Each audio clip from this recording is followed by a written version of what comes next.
Hi, everybody, and welcome to another edition of GLP's 10 out of 10. And today we have with us Anne Militello. Anne is based in Los Angeles and is the founder and principal of Vortex Lighting. Beginning her career on small theatre and concert stages in both San Francisco and New York, Anne has become a true multidisciplinary lighting designer. She's been involved in projects all around the world that span an incredible range of genres, from architectural, theatre, hospitality, opera, landscape, themed entertainment, concert touring, retail, and large-scale public art installations. In the world of themed entertainment, Anne worked at both Walt Disney Imagineering and later at Universal Studios, where she worked on the amazing adventures of Spider-Man, which earned her the Themed Lighting Designer of the Year award from LDI. Her client list for concert touring includes such heavyweights as Lou Reed, Tom Waits, Robert Plant, and Leonard Cohen. She lit Robert De Niro's Broadway debut performance in Cuba and His Teddy Bear. She's created a 150-foot high moving light sculpture in downtown New York and designed the lighting for the Madison Avenue home of Italian fashion house Missoni. The diversity in Anne's work is absolutely just phenomenal and amazing.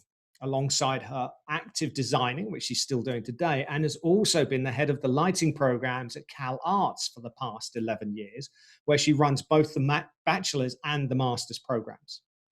She's also a sought-after speaker and is often traveling around for lectures and symposiums. She's spoken in Italy, Mexico City, India, and more locally at Caltech in Los Angeles. To top it all, the list of awards that Anne has received is a long one and covers her work in both architectural and live entertainment, and include Lumen Awards, International Illumination Design Awards, Joseph Jefferson Awards, and the prestigious Waterbury Award of Distinction from the Illumination Engineering Society of North America, to name just a few. Welcome, Anne Militello. Thank you, Mark. Woo! It's incredible. It really is. I mean, just all of those different genres that you've worked in it's quite unique. It really is. Thank you. Yeah, when I hear it like that, it's surprising to me. But I get to work with light, so I am lucky, and I can do. I like to do everything I possibly can. With it. So yeah, it's just a lot of them. Great. So finding the right client, finding the right project, it doesn't matter which category it falls into. It's all as enjoyable. Right. Yeah. I mean, it's enjoyable just, being able to discover more about the medium, about the phenomena of light and how it works with different things. And, nothing is boring to me, Right. hardly anything, but it's always a challenge. It's always fun. It keeps me on my toes, and it's expansive. So that's what I kind of love about it. Yeah, So. it's phenomenal. And that catalog, and the catalog of obviously not just what you've done, but the success that you've had with what you've done as well. That's a phenomenal list of awards, and that wasn't all of them at all. But yeah, you've it's fantastic that it gets recognized as well. I mean, it was always a surprise to me. The first awards that I got, I didn't think anyone was looking. I just go with how much fun I'm having and the passion that I have around it, and the journey that it takes me, and the people that I'm with and that I get to collaborate with. I mean, as a designer, you're a collaborator, and when you hit the right people, you take off. It's pretty amazing. Right. And, when I finally did my own art pieces, and I had a studio on the Los Angeles River for a little while, and I worked by myself for hours and all nights and creating work for one particular show that was in a few galleries in New York and Milan and Manila. Strange. Trio there, but and working by myself in a studio for a long time, it's like, I need people, I can't, I'm gonna go crazy, I don't know how fine artists do it by themselves all the time, but I enjoy the collaboration of working with people. So, and the places that you get to go. So that's kind of what's propelled me all these years to do so many different things. Right. Wow, that's brilliant, and yeah, fantastic opportunities. So let's start with the first question and wind all the way back to the beginning. So what was your first show as a designer? My first show, I started working in clubs in San Francisco after I kind of quit college for acting. So silly. I took a lighting class and I was like, oh, this is cool. This is great. And then I was like, I don't have time. I was, it was in the, beginning of the punk rock scene. And I just, I'm still obviously a punk rocker, but I was a punk rocker from way back then. And I was like, I don't need no school. I'm going to go, go to San Francisco. And I got on a Greyhound bus from Buffalo to San Francisco and crashed with a friend that was living there. And I was playing music at the time too. So I'm like, well, I don't know. I'll do anything. I'll play music, whatever. But a job came up at the Golden Gate Theater, which is now a Broadway touring house. But it is a beautiful big vaudeville house in San Francisco on Market Street. But at that time, it was just opening as a punk club. And they were going to do tons of, like 5 bands a night, whatever, really chaos. And they were hiring. So I just had no idea I could get a job doing the lighting because I wasn't feeling like I was ready for it. But I went in to get anything, I bust, glasses from the bar. But the manager at that time was the disco star Sylvester, who was kind of down on his luck a little bit and was managing the club and was a high drag queen. And I went into the office scared as can be from, Buffalo. And he said, well, I got this, I got lights, I got what do you want? What are you here for? And I'm like, well, I can do the lights. And they're like, you can do the lights. And I'm like, yeah. I took a lighting course in college, and I'm like, I'm from New York, Buffalo, so she hired me. They, as we say now, hired me. And the first night that I went in there, I'm like, I didn't know what to do. It was still preset boards, Yes. Preset boards. And I was like, oh my God. I was just like putting the levers up gently. The bands were like, and I'm going, and so Sylvester came behind me and put a mirror in front of me. Okay. A couple of lines of cocaine. Do those now. And I was game at that time. I'm like, okay. I was scared of them. So I did the cocaine and then put their hands on my hands and at the light board and just went, do not stop doing, don't stop all night. Just do that. And just yelled at me. Don't stop. Don't even go to the bathroom. Don't stop. So I was like, oh my God. And I was kind of high and I was like, and the music was so crazy and loud. The bands and the lights were going. So I'm like, that's the job. So after I realized that's what they wanted, I was like, after, a week or two of like this, it's like, okay, I don't even know what I'm doing. I got to make some sense out of this chaos, even though I love the chaos. I have to say, I love the chaos. Yeah. And I got to do bands like the Dead Kennedys and, Jim Carroll Band and all those amazing bands that came out of San Francisco at that time. But then it's like, with every this, I thought I better start making it look good. So then I got to refocus the lights and do whatever. It became my house. And then I went to work at the other clubs, at the Mabuhay Gardens and those other kind of playgrounds of the early punk scene in San Francisco. But subsequently I worked in clubs in New York as well. But I wanted to keep working with bands, but I went to a party and I met Sam Shepard, who I didn't know who he was. He was a Pulitzer Prize winning playwright, but it was a theater party that some of friends had invited me to. And I started talking to him. He looked like a truck driver. He had on it like a truck driver, like a trucker's cap and a flannel shirt. I'm like, this guy's out of place. There's all these punk rockers and stuff. And he was really cool. And I started talking to him. And he said, do you like theater? And I'm like, well, that's kind of boring, Right. And he says, well, why don't you read one of my plays and tell me if you think it's boring? And I'm like, okay, thinking that's weird. And I told my friend, this truck driver was giving me his play. Isn't that kind of crazy? What's his name? And when I said who it was, they're like, that's a Pulitzer Prize winning playwright. That's no truck driver. So I read this play, Suicide in B Flat, which was unbelievable. And that was my entree into the Magic Theater in San Francisco. And although for that show, I ran the lights, I wasn't ready to be a designer, the artistic director was very kind to me and gave me a show called Josephine the Mouse Singer. It was written by the beat poet Michael McClure, who was a big in that San Francisco beat scene. Uh-huh. And it was so funny because the dialogue was all meat, meat, meat, meat. It was all like mouse talk. It was the silliest, most abstract, avant-garde, weird thing. And it's like meat, meat, meat. Okay. Well, I started doing that.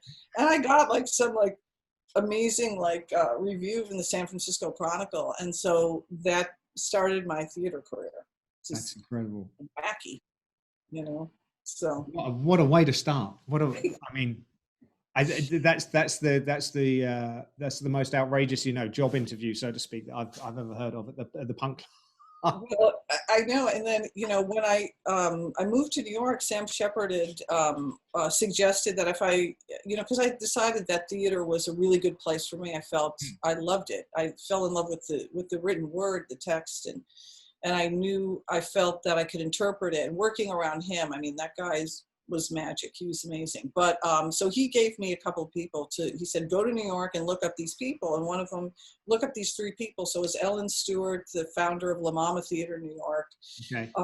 Experimental theater, and Maria Irene Fornés, the Cuban playwright who passed away year and a half ago. She was like one of the greatest American playwrights. And Johnny Dodd, who was avant-garde lighting designer, and he was kind of one of the first lighting designers in off Broadway, and very flamboyant, and he was in the Warhol crowd. And so I went to New York and found all of them, and they just adopted me. And so I started my theater career under their tutelage and, working at all those theaters.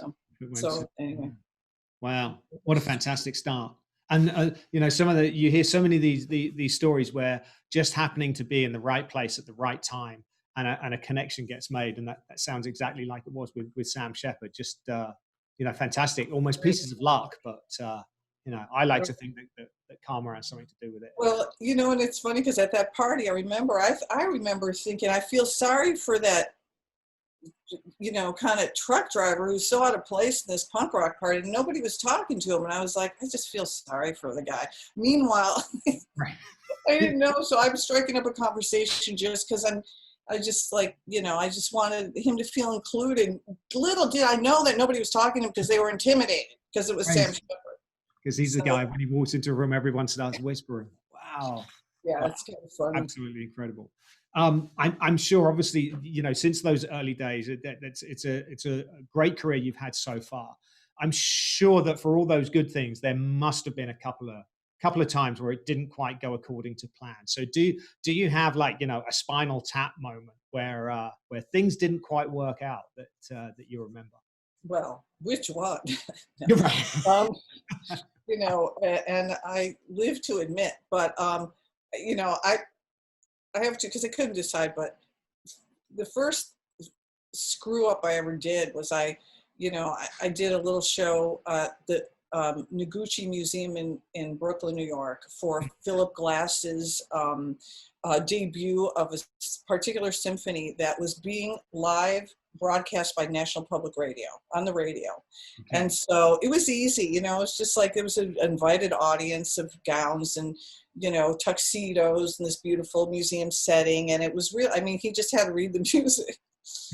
Well, I plugged in too much power into the outlet, so a third of the way through his reading his music in this symphony, bam, everything goes out, and it's like, oh, blacked out of there. And they had to stop the radio broadcast. It was live until I figured out what to plug together. So, but, that wasn't as Spinal Tappy as it was a mess up, but I did have a really bad Spinal Tap moment. Okay.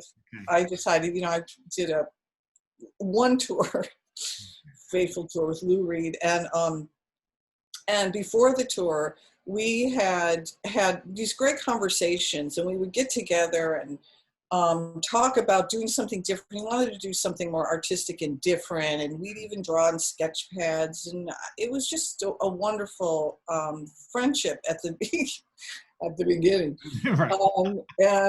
So he was like, I don't want a rock show. I don't want this to look like a rock show.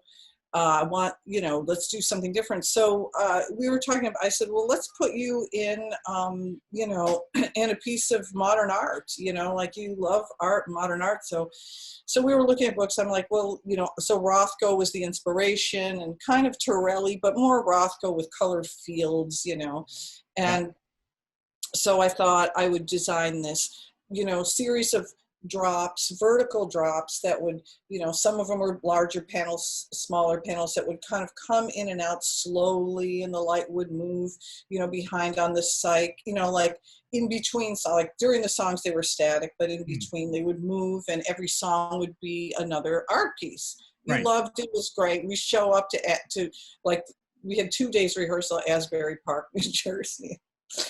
The thing comes in finally, like we finally got it set up, and like he's ready to start. I didn't have time to tech or whatever, but he's playing, and then okay, like let's try to program this thing, and the drops are going. You just look like, oh my god! And then one of them fell, boom. So the whole thing was like, and there was a whole like group of like, famous people watching just to hang out with him and rehearse, and this was the most embarrassing thing. He was like, lighting girl, so I became like, his good friend too, lighting girl. And thank God at that time I was using I think it was one of the first tours of the VL7B, VL7B with shutters. And it was like, so my wonderful programmer and lighting director and friend Sparky, we were like, okay, we just have to recreate this whole thing with lights and shutters, and we saved the day. But then after we recreated it, Lou Reed's girlfriend, Laurie Anderson's like, I just don't think I like the art, piece. Like, can we do something else that maybe with these cones, these kind of cones, you might have seen them. And I'm like, is she talking about beams, like concert, like moving light beams that he told me not to use? And I said to him, well, what do we do? He goes, you listen to her. So then we had to make a rock show after all of that, because, and if that stupid those drops would have worked, it might have, like, we might not have gotten in there, but it was so unbelievably embarrassing. I've had more embarrassing moments. So that's it. That night, it all came down, got packed in a truck and sent away, and never to be seen again. Boom, but, I mean, and there's one more recent one that I did, another big star, I won't necessarily name the star, who had a girlfriend, new wife that became the artistic creator, director of the whole thing. And no rehearsals, no setup time, no sound checks, nothing. Artists hit the stage, the beginning of the tour, that was it. The information coming in about where we were going was sketchy. And I'm using, and the budget was cut. So I had to use whatever I could get. Thank God the lighting companies were generous to me, but I didn't use the finest of machinery. And so during the first couple of shows, the artist, beloved, kept coming up to the desk going, it needs to be dimmer. It just needs to be dimmer. And I'm like, this is an older artist. Half the audience is wearing cataract glasses. There isn't a black or blonde hair in the place. It's all gray.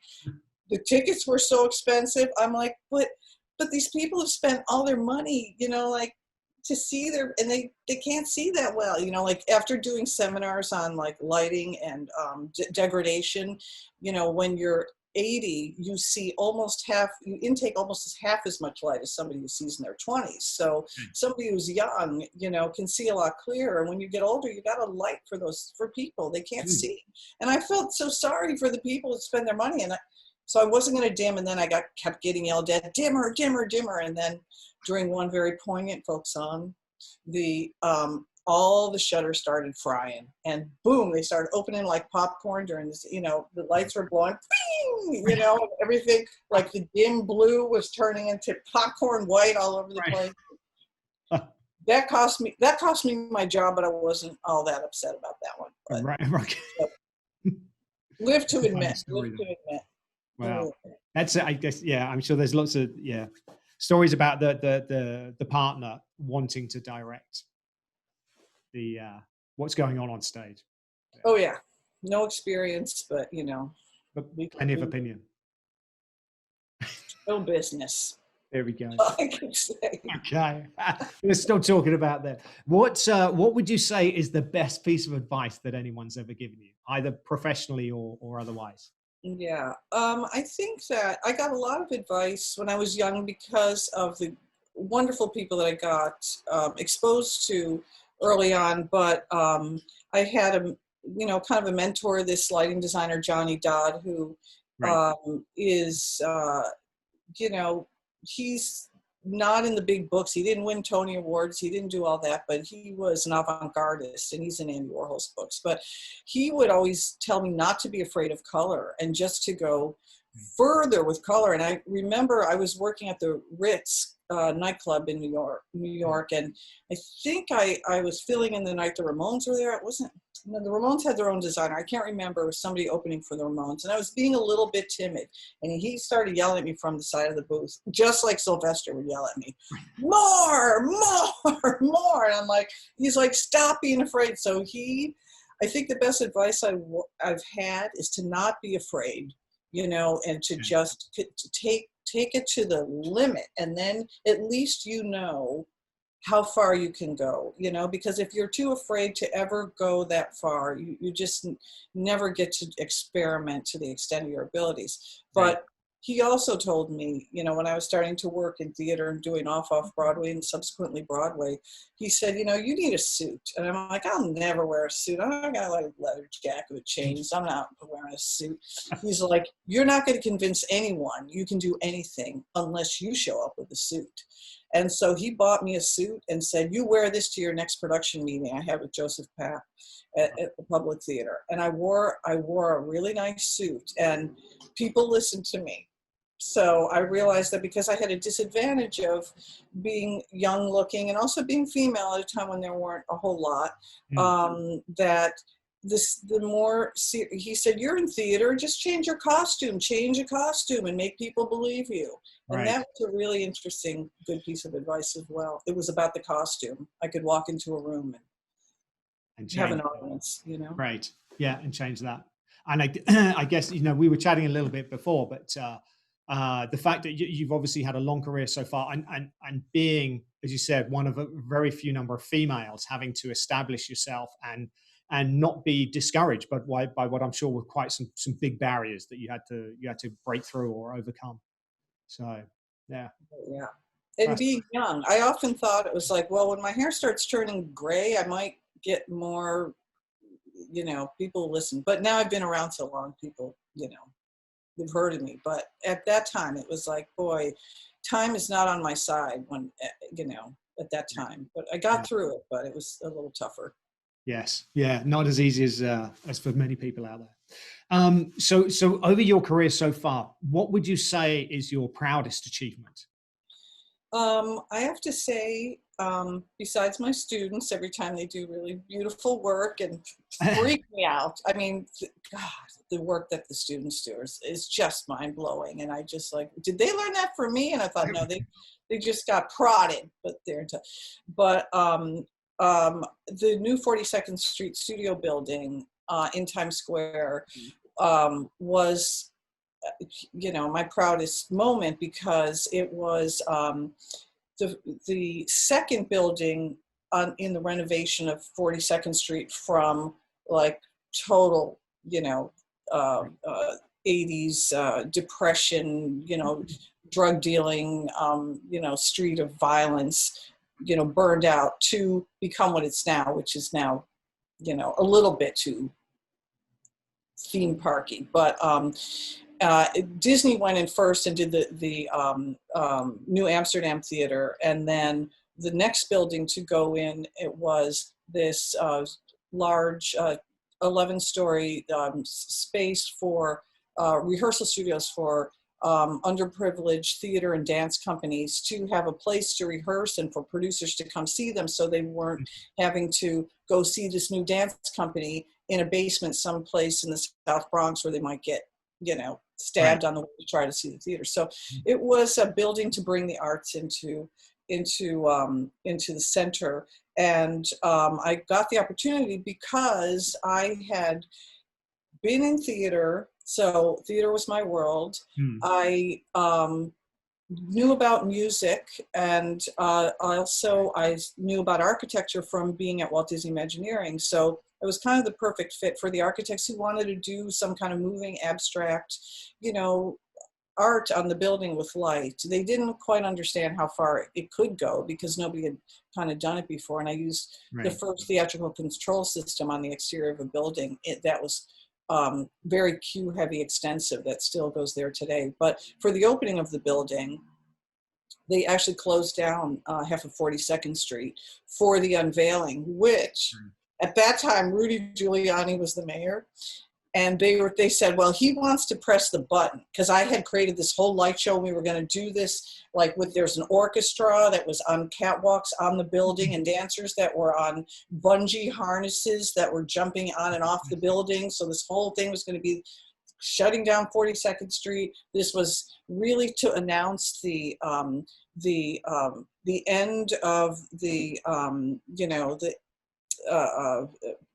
kind of bad era of 42nd Street and the bringing in of the arts and the lights back to Times Square, to 42nd Street. So it was a big deal.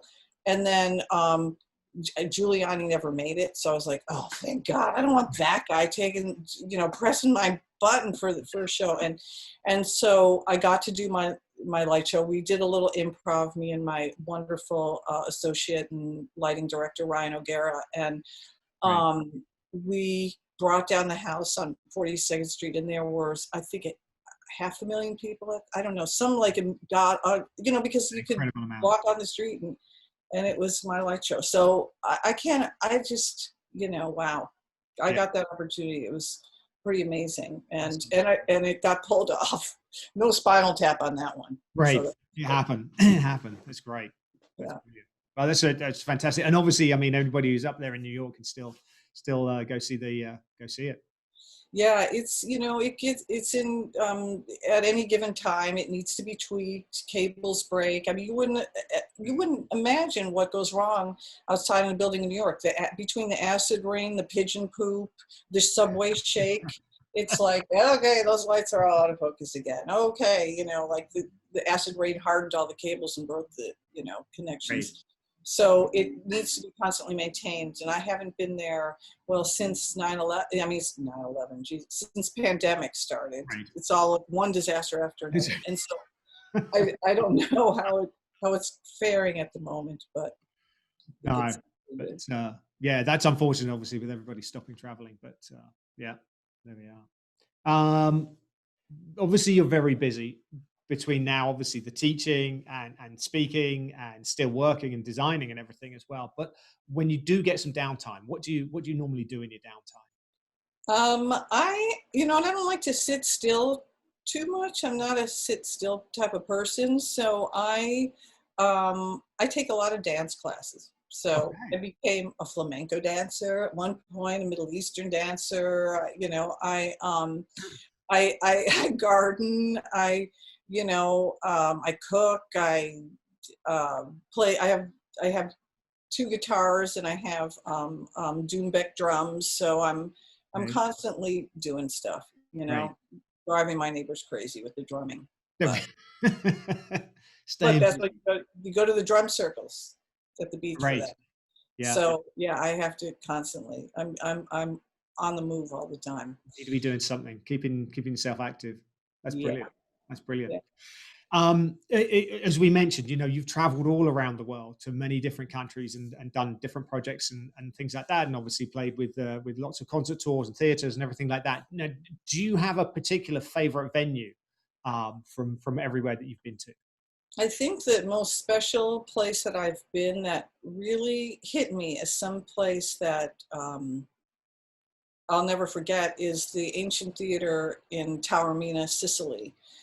It's a ancient Roman amphitheater. It's a Greek amphitheater, and it's from 3rd century BC. And I was doing a tour for Ryuichi Sakamoto and the Morellan bombs from Brazil, and it was a tour of Antonio Carlos Jobim music with Jobim's piano, and we played all these beautiful outdoor kind of amphitheaters and piazzas around Italy. It was a tour of Italy, and we went to Sicily, and lighting the ruins. I got to light the Greek ruins and the stage, and Mount Etna is in the distance and was going off. It was having a little spurty thing in the background of the fire at top of Mount Etna in these Roman things, and in this Greek, amphitheater, and the music was so transcendent, and I felt like I was in heaven. I just never wanted to leave that place. It was so surreal and beautiful and magical. It was just, everything. So I just like the more obscure places. One of the last tours I did with Tom Waits, we went to small, beautiful jewel box, vaudeville type, theaters around the South, and I don't know the names of all the theaters, and it's too many, but some amazingly beautiful places. This place was haunted, that place wasn't, but he didn't want to go to the mainstream places. He wanted to go off the beaten track to these cool theaters. And those to me are the more interesting than here's another shed, not, once you've not got a story behind them or got something special going on. That's incredible. How do you cue Mount Etna? I wonder what's make that happen. It was talking to me. Yes. Like, oh yeah, but it was just so beautiful, just smoking there in the background with the light, because it was heating up in there. It didn't it didn't blow, but it was it was boiling up there. So wow. It was cool. We were a little bit nervous. We're like, what do we do? It blows. Who knows? Where's the exit? Where's the first exit? Living on the edge. Yeah. As you mentioned, obviously we're still in the throes of the pandemic at the moment, with various different stages of lockdown. Musically, if you were only allowed to listen to one artist or one album at all, who would you pick as the one that you'd want to keep? I think, what's been saving me for, because I'll wake up with a little anxiety at night and I'll go, what is going to happen? Like, is this the end of the world? What's it? Right. And what calms me down, and has always calmed me down because I'm not a good flyer. So when I have to do oceanic flights in the middle of the night, the turbulence and all that, calms me down every time. It's so cliche, but it's Claude Debussy, Claire de Lune, and the whole Suite Bergamasque, which is beautiful classical music that just is so sweet, and it just keeps me calm, and it makes me feel like there's hope, and that I can appreciate the beauty of nature and what's happening in the universe. And I love that. So I think, even though I couldn't listen to that all the time, because then I would be just too poignant all the time. So I'd have to change it up with some David Bowie or something. Great. Find a balance. But that's nice. Just relaxing and just, like you said, calming. Get everything back on a level playing field again. Yeah. Now, if you were able to spin the clock back and go and visit the teenage Anne Militello and offer her one piece of advice, what would that be? I think I would say, don't take it so personally when people that you've worked with for a while try another designer. When you don't get a show that you wanted to get, when you're like, I've just done 3 successful plays with the director, and they didn't call me for that one, and I would just really feel so bad about that and so rejected. And my angel mentor Johnny Dodd, who would say, don't worry about it. There's other things. They're just choosing somebody else. And then I didn't get it until I was at one rehearsal with Tom Waits, and he was talking to somebody about this new tour that they were preparing for, and how, I think I just overheard somebody saying, well, such and such was bummed that they didn't get asked to play on this particular record or this particular tour. And he'd say, and even though it was, a bass for a bass or a guitar for a guitar, whatever it was, and he'd say, well, why would I get a trombone player if I was doing an electronic music record? Or why would I get a saxophone if I was doing a folk record?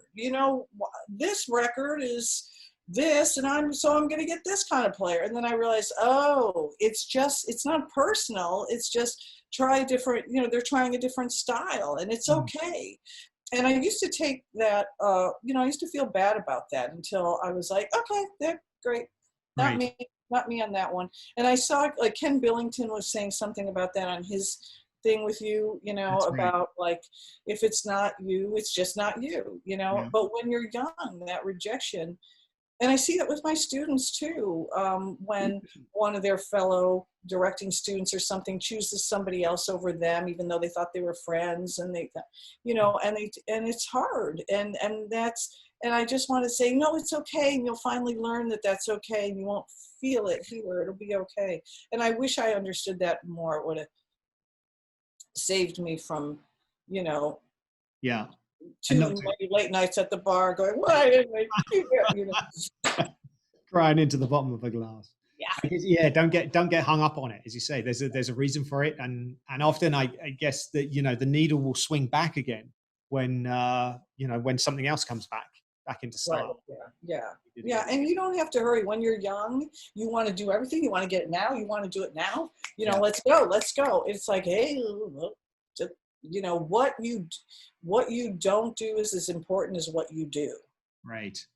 Don't do everything just because you can. Just be a little bit selective. I know we all have to make money, Right. It's kind of like around here, it's like the phone rings. It's like, what? Lights are us. What do you need? But, but we must discriminate at some point. Yes, that's true. I've forgotten what the sound of our phone ringing is. It's been a while. Tell me about it. I know. Now then, if you were able to sit down for a cup of coffee and a conversation with one person, either living or dead, who would that be? I thought about that too, because I prepared for you. Thank you. I think, I've been fascinated with Sir Isaac Newton, because he was, he brought attention to this idea of synesthesia, where people, have their synapses a little bit crossed in their brain, so they hear color and see music. And I was like, and he was kind of the first kind of documented one, but he did a whole color scale of musical notes, which, if you look at the history of how many people did that, they're all different, so there really isn't anything particular to a certain brain. But he also, did all the early experiments with optics and broke down the spectrum. And he was a heavy dude, he was into hermeticism and, mysticism and color and optics. And so it was a toss-up between him and Cleopatra, who took down the Roman Empire. But I, to be with the sisterhood, I thought maybe Cleopatra, but I don't think she'd drink coffee. So I figured that Isaac Newton might be good for a drink. Isaac Newton instead. Wow. Well, both of them are brilliant choices, but yeah, but you're right. I think often, sometimes, underrated Isaac Newton. He really did do a lot. Really did. He did a lot. He was cool. He was a hipster. He was a cool young hipster that was like, what's this gravity stuff? And just, like his, theories were, and just quote unquote discoveries of really what's really in front of us. It changed everything, changed a lot of stuff. Yes. So I think there should be a musical about Isaac Newton. Well, there we go. Or a rock opera. Let's offer that out. There we go. Somebody take up the gauntlet with that one. A rock opera for Isaac Newton.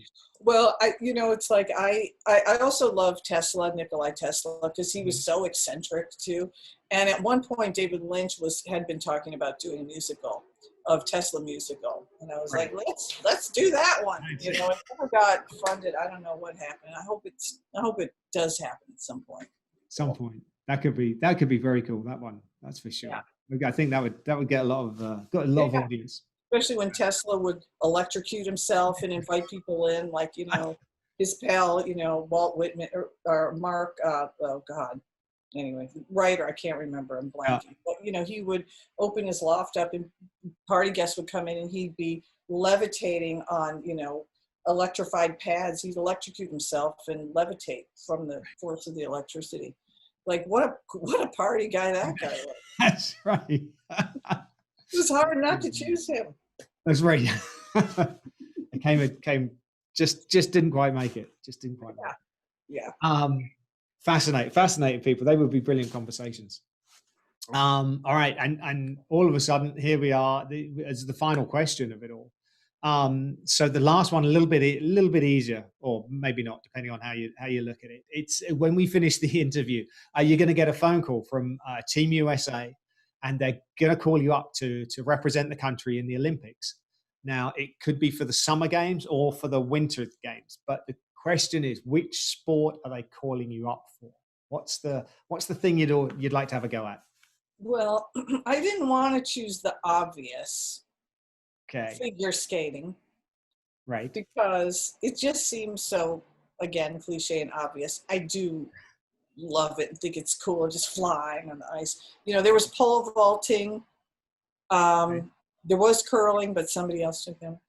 And tug of war. There's an Olympic sport of tug of war, because I was like, what are the obscure Olympic sports?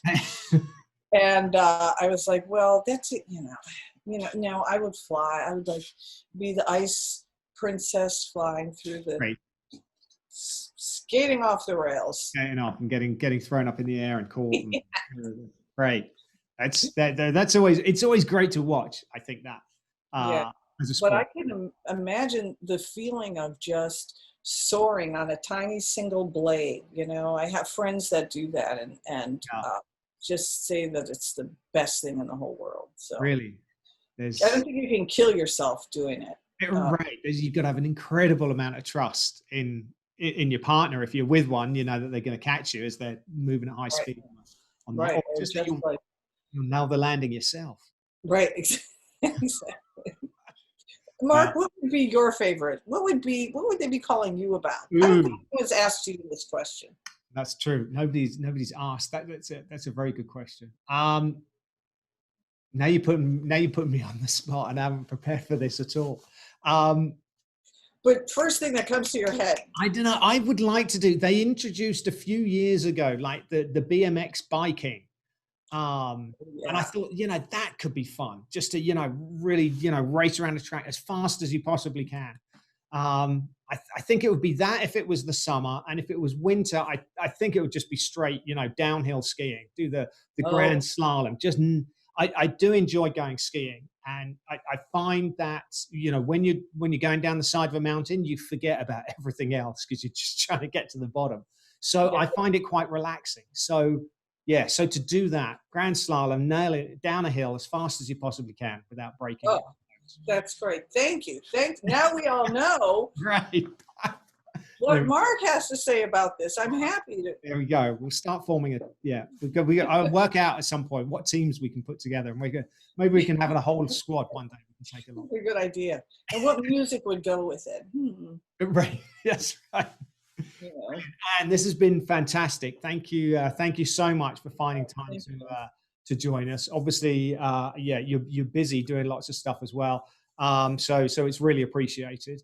I look forward to catching up in person when we next get the opportunity, when things start to relax again. Yes. But until then, again, thank you very much. Thanks for joining Well, us, and thank you. This great was time. great fun, and thank you for doing this series. I've just been having a ball watching what everybody says, and it's really cool. Thank you, because people don't really get to know us, and we don't sometimes get to know each other because we're passing each other, over Great. Yeah. at festivals together. We don't get a whole lot of time together, so it's nice to have acquaintances this way. So. There we go. That's perfect. That's brilliant. That sums it up. Absolutely fantastic. And that's exactly what we wanted to achieve with the series. So that's great. That's great. And thank you again. Stay well, stay safe, and we'll see you soon. Thank you. All right. Bye-bye.